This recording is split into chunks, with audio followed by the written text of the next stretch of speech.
Ok, VMC Mobilité, tout le monde va bien? Oui, parfait, merveilleux. Donc une nouvelle vidéo encore, un petit peu tuto, en même temps je raconte un petit peu mes petites aventures, hein. Donc là en l'occurrence il s'agit d'un Kisby 50 cm3, donc un petit scooter, et le gars il me dit je comprends pas et tout, il veut pas démarrer, je l'ai emmené un gars, il comprend pas pourquoi il veut pas démarrer, j'ai fait ci, j'ai fait ça, blablabli, blablabla.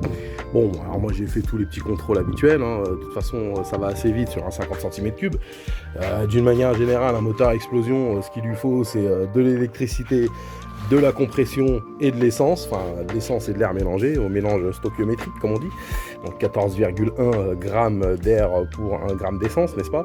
Donc du coup, si tu as d'étincelles et que tu as de l'essence dans le réservoir, a priori, sachant qu'à 50 cm3, il n'y a pas de relais, il n'y a pas comme un contacteur de béquille ou un relais d'embrayage qu'on pourrait avoir sur un gros cube. Donc normalement ça doit démarrer, il n'y a pas de raison. Donc effectivement j'ai un bel allumage, hein, une très belle étincelle, il n'y a pas de souci. Par contre je me suis dit tiens c'est marrant, l'essence n'arrive pas. Donc moi ce que je fais toujours en fait c'est que je mets une petite durite transparente pour pouvoir voir si l'essence arrive bien au carburateur. Parce que c'est la base. Donc tu peux avoir le plein d'essence, mais comme les 3/4 du temps ils mettent des durites noires complètement opaques, si tu sais pas si l'essence descend bien dans le carburateur, à part de vider la cuve à chaque fois et de voir qu'effectivement il y a de l'essence dedans, moi tout ce que je fais, tout simplement, je change la petite durite, comme ça je vois l'essence si elle s'achemine ou pas.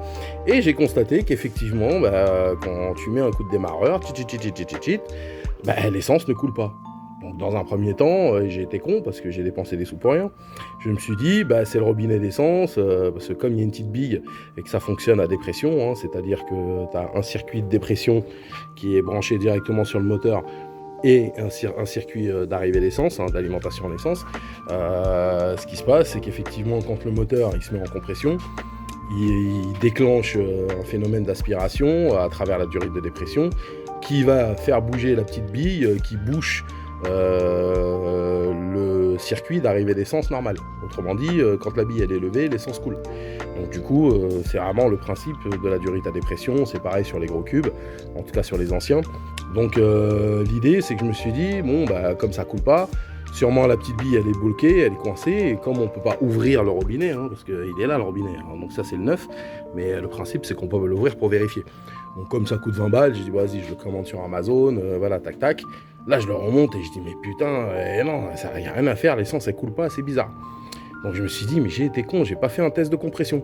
Parce que s'il n'y a pas de compression dans le moteur, forcément il n'y a pas d'essence qui coule. Puisque du coup, il n'y a pas le phénomène d'aspiration qui se passe pour que la bille puisse se lever, pour laisser passer l'essence, qui va tomber dans le carbu, qui va être envoyé dans la boîte à clapet à travers la pipe d'admission, arriver dans le cylindre, arriver dans la culasse et déclencher l'étincelle avec la bougie, quoi. Enfin la bougie qui va déclencher l'explosion dans la chambre de combustion.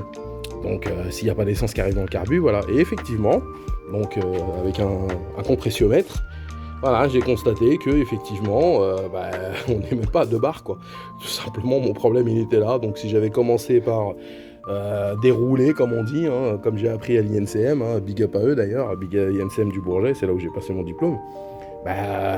J'aurais pas eu à dépenser 20 €, quoi, parce qu'en fait le robinet précédent, je pense qu'il fonctionne, mais comme il n'y avait pas de compression, forcément, l'essence ne coulait pas. Donc, toujours commencer par les bases et faire l'effet entonnoir. Je commence par ça, je descends. Et donc là, effectivement, il y a un problème de compression. Donc, qui dit problème de compression dit forcément ouvrage moteur. Donc, ce sera l'objet de plusieurs petites vidéos, hein, je vais voir ce qui se passe.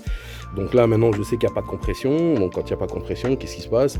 Très certainement que le piston, comme il est entouré de segments qui font la jointure entre le piston et le cylindre, sachant que ça touche pas tout à fait, hein, il y a un léger frottement, mais en fait il y a de l'huile qui entoure en fait un espèce de filet d'huile qui empêche en fait les frottements fer contre fer. Alors j'essaye de résumer. Donc du coup, les segments, ils sont là justement pour faire cette jointure, quoi, pour faire cette étanchéité, pardon.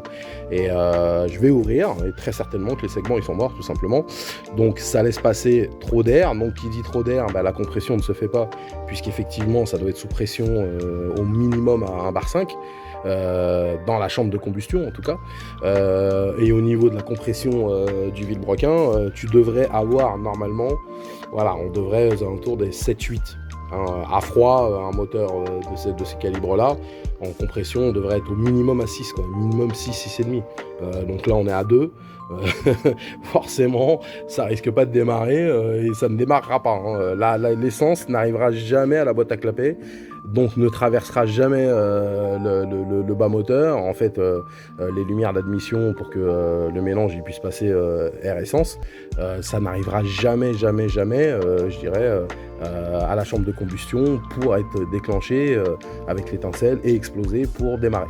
Bon voilà, je ne sais pas si je me suis fait comprendre, mais dans les grandes lignes, toujours commencer par le début et faire l'effet entonnoir, et ça m'aurait évité de dépenser 20 balles pour le robinet. Bon bah c'est pas grave, j'en ai rien d'avance. Et puis comme on dit, c'est le métier qui rentre, hein, donc on va démonter ça et on va regarder ce qui se passe. La suite au prochain épisode.